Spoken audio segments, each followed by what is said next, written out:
नमस्कार, मैं उजेबा और आप देख रहे हैं प्राइम टीवी और वक्त हो गया है प्राइम उत्तर प्रदेश का।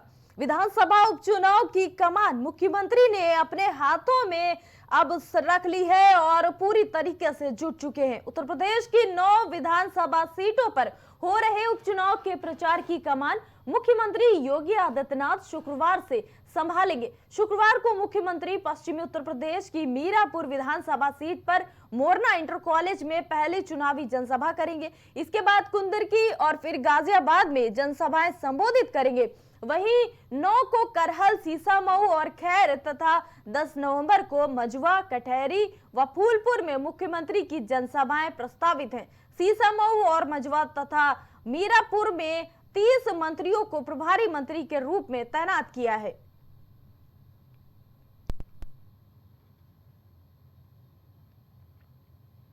वो बढ़ेंगे इस वक्त की बड़ी खबर की ओर, जो कि उपचुनाव को लेकर सामने आ रही है। उपचुनाव में विपक्ष के बड़े नेताओं की होगी रैली।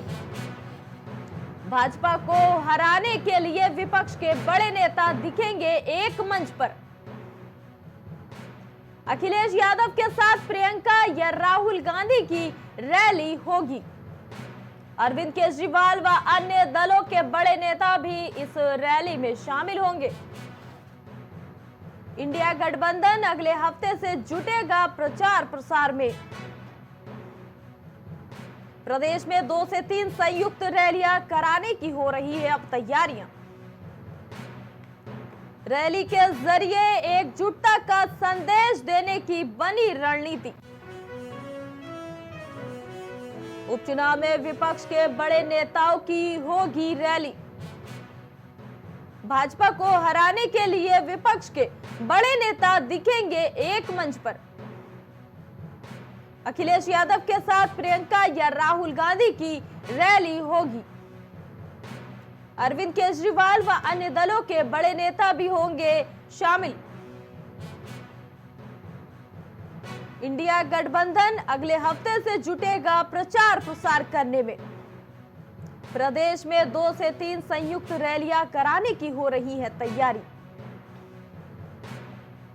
रैली के जरिए एकजुटता का संदेश देने की बनी रणनीति। सपा नेता इरफान सोलंकी की अपील पर हाईकोर्ट में आज सुबह 10:30 पर महत्वपूर्ण सुनवाई होनी है, जिसके बाद शाम तक मामले में हाईकोर्ट अपना फैसला भी सुना सकता है। बताया जा रहा है कि 7 साल की सजा के खिलाफ इरफान ने अपील दाखिल की है, जिसके बाद से लगातार 2 दिनों से मामले में हाईकोर्ट में सुनवाई चल रही है और सजा के खिलाफ इरफान ने दाखिल की है अपील। और बता दें, इस पर आज के लिए बड़ा दिन कहा जा सकता है, क्योंकि आज सुनवाई होनी है हाईकोर्ट में। बता दें, सुबह 10:30 बजे इस मामले में सुनवाई होगी और देखना यह होगा अब कि सुनवाई में क्या कुछ फैसले सामने आ सकते हैं। और 2 दिनों से हाईकोर्ट में चल रही है इसको लेकर सुनवाई। जी हां, सपा नेता इरफान सोलंकी की अपील पर हाईकोर्ट में आज 10:30 बजे सुबह महत्वपूर्ण सुनवाई होनी है, जिसके बाद शाम तक मामले में हाईकोर्ट अपना फैसला भी सुना सकता है। बताया जा रहा है कि 7 साल की सजा के खिलाफ इरफान ने अपील दाखिल की है, जिसके बाद से लगातार 2 दिनों में मामले में हाईकोर्ट में सुनवाई चल रही है और आज 10:30 बजे ये सुनवाई फिर से होनी है। देखना ये होगा कि क्या कुछ नतीजे इसमें सामने आते हैं इस सुनवाई में और क्या क्या बातें रखी जाती हैं।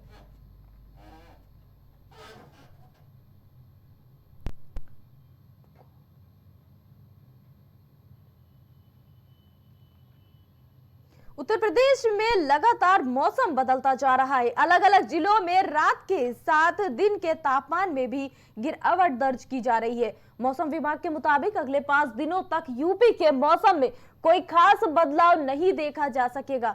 सुबह के समय हल्का कोहरा छाया रह सकता है। बताया जा रहा है कि सुबह की शुरुआत यूपी के कई जिलों में कोहरे के साथ हुई। नोएडा में सुबह कोहरे की हल्की चादर सी दिखाई दी। दरअसल पश्चिमी और पूर्वी उत्तर प्रदेश में गुरुवार को मौसम शुष्क रहेगा। सुबह सुबह धुंध और पूर्वी उत्तर प्रदेश में हल्का कोहरा भी छाया रहेगा। नवंबर की शुरुआत से ही पूरे प्रदेश में तापमान में गिरावट देखने को मिल रही है। राजधानी लखनऊ में सुबह धुंध छाई दिखाई दी। और उत्तर प्रदेश में लगातार मौसम बदलता जा रहा है। हल्की सर्दी ने दस्तक दे दी है। सुबह सुबह धुंध और पूर्वी उत्तर प्रदेश में हल्का कोहरा भी छाया रहेगा। नवंबर की शुरुआत से ही पूरे प्रदेश में तापमान में गिरावट देखने को मिल रही है। राजधानी लखनऊ में सुबह से ही अब धुंध छाई दिखाई देने लगी है और दिन के तापमान में भी लगातार अब गिरावट दर्ज की जा रही है। कई जिलों में कोहरे के साथ में सुबह अब होने लगी है। उत्तर प्रदेश में मौसम का हाल अब बदलता नजर आ रहा है और इसके साथ ही दिन के तापमान में भी गिरावट लगातार दर्ज की जा रही है। कई जिलों में कोहरे के साथ हुई है अब सुबह। उत्तर प्रदेश में मौसम बदल रहा है। अलग अलग जिलों में रात के साथ दिन के तापमान में भी गिरावट दर्ज की जा रही है।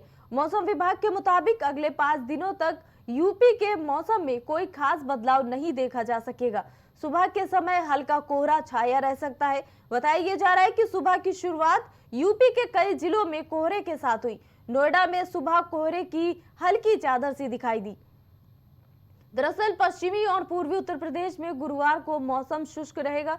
सुबह सुबह धुंध और पूर्वी उत्तर प्रदेश में हल्का कोहरा भी छाया रहेगा। नवंबर की शुरुआत से ही पूरे प्रदेश में तापमान में गिरावट देखने को मिल रही है। राजधानी लखनऊ में भी सुबह धुंध छाई दिखाई दी।